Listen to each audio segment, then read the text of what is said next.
Call came in at 3:20 this morning for a still alarm to this location. An Omaha police officer is one of the first on scene, and they observed heavy smoke and flames on approach. Help Wanted was called at 3:23 a.m. and what a Help Wanted is that it brings a still alarm up to a full fire alarm response. A working fire was declared at 3:27 a.m. The interior crews, they launched an aggressive interior attack. They noticed heavy smoke and flames on the inside of the structure. It had gotten into the roof area. They encountered a partial building collapse while they were inside fighting the fire, and so an evacuation call was issued. A second alarm was declared then at 3:39 a.m. and defensive operations began at that point because of the building collapse. The fire was declared under control at 5:54 a.m. Right now we're continuing defensive operations to extinguish any hot spots that still might be occurring that you can see behind me. We did have one firefighter injured while fighting the fire on the interior of the building during the partial building collapse. We had two firefighters injured while fighting the fire in a defensive operations. And then we also had one civilian who was a building representative who was injured while he was trying to open the building when the initial crews got here. So all three were transported to Nebraska Medicine Code 2. So there was no serious or life-threatening injuries due to those events.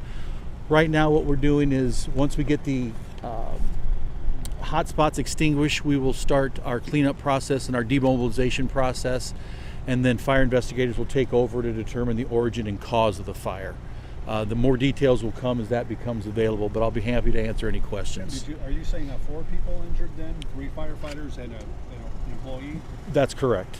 Can you explain the nature of the first firefighter that got injured inside and the 2 outside, basically, kind of more as far as how it happened? Yeah, the particulars as far as on the inside, I know that during the building, the partial building collapse, that firefighter had injured his back, but he was able to extricate himself during the withdrawal call.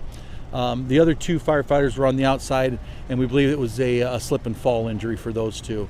And then the civilian, I'm not sure the extent of that person's injuries, but it was a Code 2 type of situation. So the inside was more of the building collapse. The outside was more just because of the firefighting conditions and icy conditions and the temperature and things probably led to or contributed to their slip and fall. How long were they inside before that collapsed? They were approximately 7 minutes. And so once that happened, and obviously the incident commanders noticed it from the outside as well, and that's why they issued the evacuation order. Was there a large portion of the roof that collapsed? I don't know the extent of how much, but they just said it was a partial wall, which might have contributed to partially of the roof collapse if it was a load-bearing wall. We don't know that for sure yet. This is obviously a funeral home. Was there any concern of any material inside that may have fueled the fire? We don't know at this point. Our investigators will determine that once they're able to determine what the cause and origin was. Earlier, Chief Hanger said there may have been an explosion. Is that possible? It isn't possible, it is possible. Again, we don't know what the extent is. We know that we had fire conditions heavy in the roof, and so once that happens and the fire basically grows in size, that's when our collapse potential increases. So I can't use the word explosion at this time. That'll be something that once the investigators are able to determine, then we'll definitely issue that in an update. So nobody working inside the building at the time that the fire broke out? That's correct. The building representative was on scene very quickly. I don't know an exact time, but that individual was helping firefighters access the inside of the building when he was injured. Are you able to say if that building rep was the owner? I don't know if it was the owner or not. I don't know early yet, but can you say if the building's a total loss, or going to be? I mean, what's the extent? Again, that'll be determined during the investigation, a dollar amount and the extent. But anytime you have a fire in the roof of a building, when those fires can grow unchecked, that you're dealing with a heavy loss. And then obviously with any fire, It's not just the fire that causes the damage, it's the smoke and the water that also leads to the potential loss. Any issues with natural gas here, getting lines shut off, anything like that have to happen? I don't know. I do know we had the gas shut off by MBD, but I don't know any exact times of when those occurred. No, as far as you don't know origin, but approximately where it started when it was on the south side of the building when you guys went in, the south entrance. I know that they had heavy smoke and flames all around, especially coming from the eaves, and that was confirmed when the initial crews came in. Once it's at that stage, it'll have to be determined by the investigators as far as where it started and which side. But I know that the initial report, when it came in as a still alarm and the OPD officer came on scene, he noted heavy smoke and flames on their approach too. So exact cause or exact origin hasn't been determined yet. How long do you think this will stay closed for the morning commute? Could you repeat that? How long do you think this will stay closed for the morning commute? Oh, West Center? Well, we are, like I said, we still have hoses laying out in the middle of the street. Again, we're still throwing some water to extinguish the hot spots. I'm going to anticipate it's going to be another hour at least, and that's a pure guess.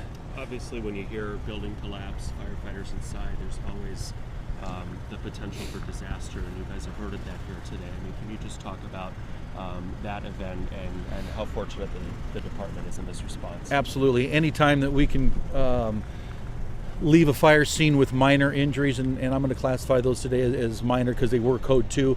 The difference between a withdrawal and a mayday. A mayday occurs when a firefighter is lost, trapped, out of air. That's when incident commanders or the firefighter themselves would declare a mayday. This was not the situation here. This was a situation where the crews were intact inside. They encountered the partial collapse, which then they relayed to incident commanders, and then they issue a general withdrawal order for everyone to leave the building. And that's what happened today. It's kind of an orderly withdrawal. But it takes eyes on the inside, which are the interior crews, and they've got a very narrow focus versus an incident commander who is responsible for the big picture. So when they notice something on the outside that's just not right, that's when they would issue that type of evacuation order, and that's what happened today. So yes, we did avert a potential catastrophe in that regard. Again, I don't know the extent of the collapse. The one firefighter whose back was injured was able to extricate, so that's a good thing.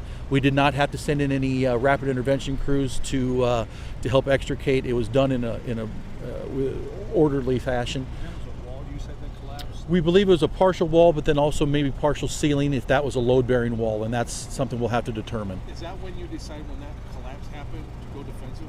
Correct. When the interior crews reported that there was some sort of collapse, that's when they relayed that via radio to the incident commanders, and then as a safety precaution, once you orderly withdrawal, then you do go defensive, especially in the case of a collapse, because you don't want to risk going into more when you already know that there's a partial. There could be a full collapse. So defensive operations means we're fighting exclusively from the outside of the structure.